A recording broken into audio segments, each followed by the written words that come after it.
সালমান আল ফারিসি রাদিয়াল্লাহু আনহু উনি আরব মানুষ ছিলেন না, নন আরব ছিলেন, পার্সিয়ান, ফার্সিতে কথা বলতেন, মানে ইরান থেকে এসেছিলেন। উনি প্রথমে অগ্নি উপাসক ছিলেন। কি ছিলেন?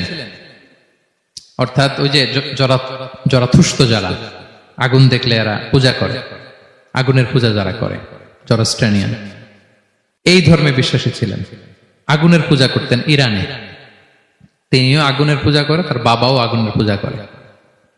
তো একদিন বাবা একটা কাজে পাঠিয়েছে, ওই কাজ করতে যেয়ে সে খ্রিস্টানদের গির্জা ক্রস করতেছিল। ছোট মানুষ গির্জা ক্রস করতে যেয়ে দেখে খ্রিস্টানরা কেমন যেন আলাদা ইবাদত করে, নামাজ পড়ে। এটা দেখে খুব ভালো লাগছে, তার খুব ভালো লাগছে।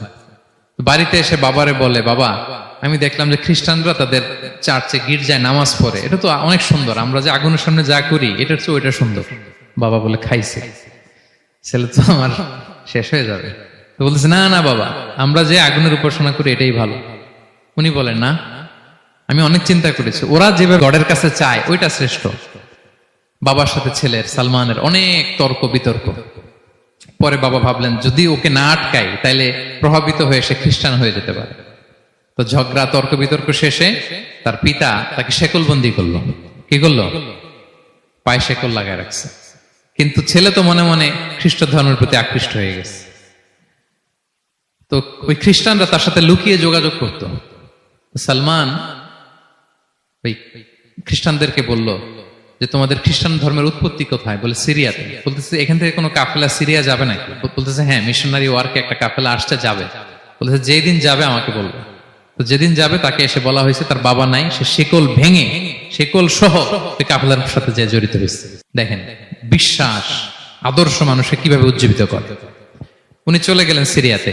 সিরিয়াতে যে এক পাদ্রির হাতে বায়াত হলেন, কিন্তু এই পাদ্রিটা ছিল ভণ্ড।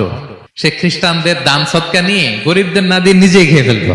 তো বেচারা পড়লো বিপদে, যে হায় রে, এত সুন্দর ধর্ম রে কারাপ্টেড করতেছে সে। পরে এই পাদ্রি যখন মারা গেল, সালমান সে আরেক পাদ্রির কাছে গেল। আরেক পাদ্রির কাছে গেল। ওই পাদ্রি আবার অনেক ভালো, খুবই ইবাদত করে। তো ওই পাদ্রি কিছুদিন থাকার পরে ওই পাদ্রিও মারা গেল। ওই মারা যাওয়ার আগে সে জিজ্ঞেস করতেছিল যে, পাদ্রি, এই বর্তমান পৃথিবীতে সবচেয়ে ভালো খ্রিস্টান পাদ্রি কে? বলতেছে, আর কেউ নাই। যদি ভালো খ্রিস্টান পাদ্রি তোমাকে পেতে হয়, জানতে হয়, তোমাকে ইরাকের মোসেল শহরে যেতে হবে। এবার মোসেলে যে সে আরেক খ্রিস্টান পাদ্রির কাছে থাকলো। কিছুদিন পরে ওই পাদ্রিও মারা গেল। তো মৃত্যুর আগে তাকে জিজ্ঞেস করছিল যে, পাদ্রি আপনি বলেন তো, আপনার পরে শ্রেষ্ঠ পাদ্রি কে আছে পৃথিবীতে? সে বলতেছে, আমার পরে শ্রেষ্ঠ কোনো পাদ্রি আর পৃথিবীতে নাই। খ্রিস্টান ধর্ম শেষ হয়ে গিয়েছে, নাই। তবে জেনে রেখো, শেষ জামানার নবী আসার সময় ঘনিয়ে এসছে। তিনি যে এলাকায় আসবে, এলাকাটা চারদিকে পাহাড় বেষ্টিত থাকবে। চারদিকে থাকবে পাহাড়, খেজুরের বাগান, মরুদ্যান। তাকে চেনার আলামত আছে। কি আছে? আলামত আছে। এক নম্বর আলামত হচ্ছে, ওই শেষ নবীকে দানের খাবার দিলে তিনি খায় না, কিন্তু উপহার দিলে সে নেয়, খায়। আর তার পিঠে দুই কাঁধের মাঝখানে একটা নবুয়তির মোহর আছে। সুবহানাল্লাহ। যদি পারো তার কাছে যে বায়াত হও। সালমান আল ফারিসি পাগল হয়ে গেছে ওনার সন্ধান পাওয়ার জন্য। কিভাবে যাবে, কিভাবে যাবে? তো উনি কিছু ছাগল পালতেন। একটা কাফেলা তিনি পেলেন, যে কাফেলা আরব কাফেলা, বনু কালবের কাফেলা, আরব দেশে যাচ্ছে। তাদের সাথে তিনি চুক্তি করলেন যে, আমার যত ছাগল আছে এই ছাগলগুলো তোমাদের দিয়ে দিব, তোমরা কি ওই এলাকায় আমাকে পৌঁছে দিবা? তারা বললেন, হ্যাঁ, পৌঁছে দিব। সব ছাগল দিয়ে দিলেন, রওনা হইলেন ওই এলাকায়।